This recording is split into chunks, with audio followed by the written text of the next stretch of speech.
Hello, good people. Today I have a little tutorial-ish thing. I don't know what to call it. I just want to show you a technique I've sort of developed over the years of working in Blender, and I think it's pretty much essential if you're working with like hard surface modeling that with rounded architecture and stuff. I'll show you what I mean. I'll show you an example at its simplest form, pretty much. Here, let me get out a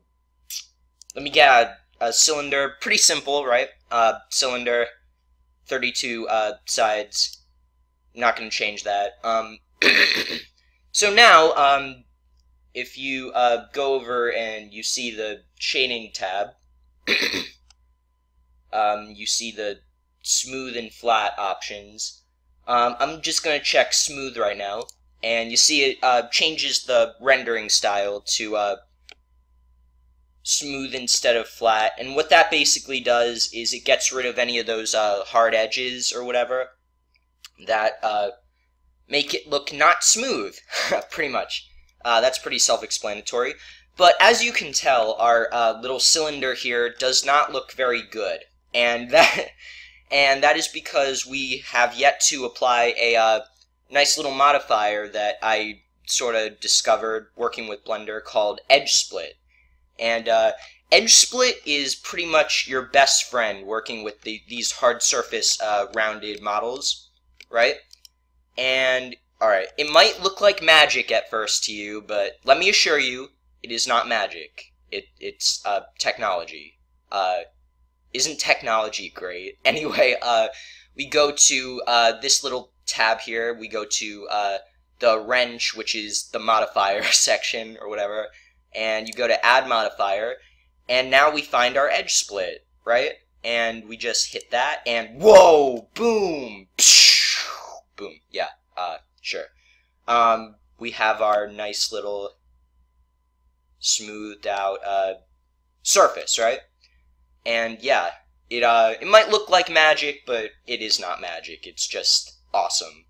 And yeah, now in case you missed it, let me show you again. Without edge split, pretty ugly, right? Right? With edge split, and this is a modifier slash technique that a lot of new people to Blender really really miss a lot of the time, and I'm just here to show you that it exists and you should use it, basically. Okay, so now that we've went over our little basic cylinder, I mean, this can be applied to pretty much anything. I mean, I'm just going to do something real quick right now. Say you want to like make a little pillar for your game or your movie or whatever the hell you're making. See, I'm just doing something real fast. I have no clue. And yeah, this works for pretty much anything that involves like a starting with a cylinder or rounded object or something like that. So yeah, just setting something up real quick. And yeah, this isn't really a tutorial to teach you how to do this specifically. I could do that in a different tutorial if you guys want, but yeah, I have no clue what the hell I just made. Maybe it's like a bottle from some sort of like distant planet or something. I really have no clue. But yeah, here's our little whatever the hell we made.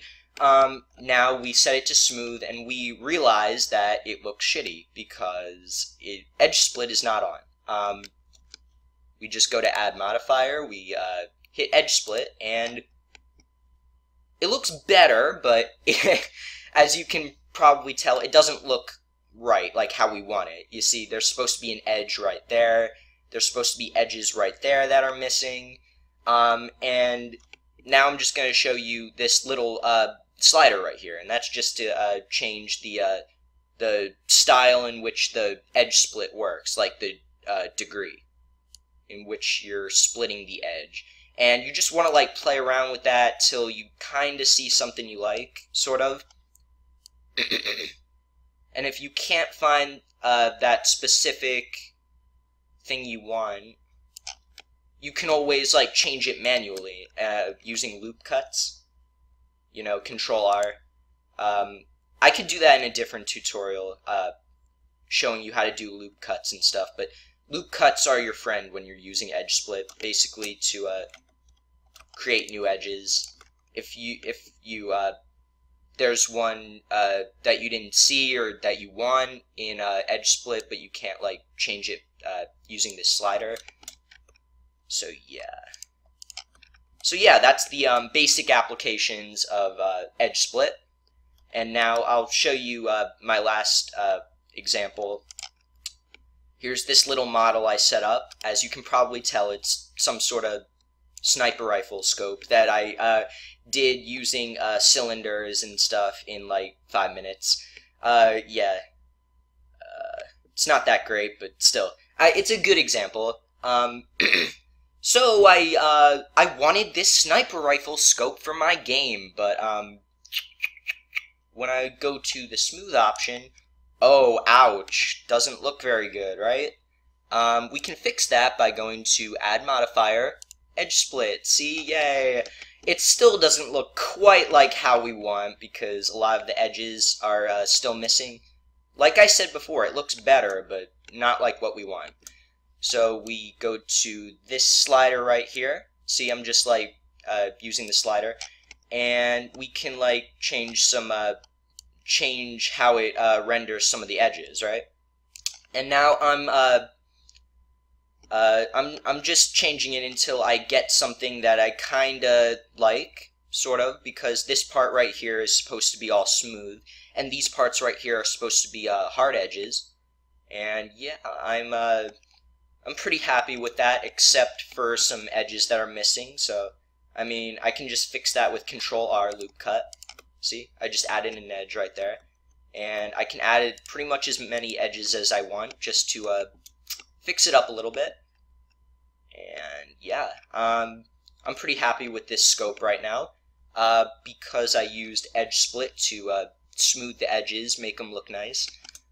So yeah, and something I forgot to mention, once you're done with the good old edge split modifier, you can just hit apply, and that will permanently save your changes. So don't hit apply unless you are absolutely sure that you're done with your edge splitting.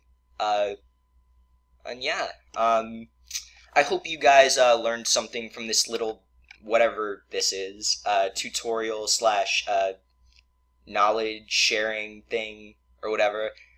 And I'll just hit apply there, and there we go. In edit mode, it looks pretty much the same as if you didn't split the edges. It's just for the rendering. It doesn't really affect anything else. But yeah, hope you enjoyed the